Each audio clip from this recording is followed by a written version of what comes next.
ഗോശാലയിൽ ഭൂജാതനായി രാജാധിരാജനിന്നു. Bethlehem താഴ്വരയിൽ ആനന്ദധ്വനി മുഴങ്ങി. തപ്പുതാളം മേളമോടെ വീണ നീട്ടി ആർത്തുപാടാം. ദേവാദിദേവൻ പിറന്ന രാത്രിയിൽ, ശാന്തരാത്രിയിൽ ഗോശാലയിൽ ഭൂജാതനായി രാജാധിരാജനിന്നു.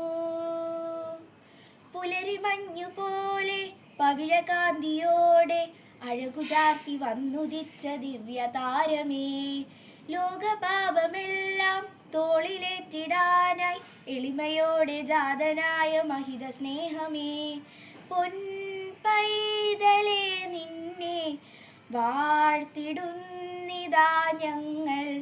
പൂനിലാവ് പെയ്യും നാൾ വാഴ്വിൻ്റെ രാത്രിയിൽ ഗോശാലയിൽ ഭൂജാതനായി രാജാധിരാജനിന്നു. ബേദലഹേം താഴ്വരയിൽ ആനന്ദധ്വനി മുഴങ്ങി. ഗോശാലയിൽ ഭൂജാതനായി രാജാധിരാജനിന്നു.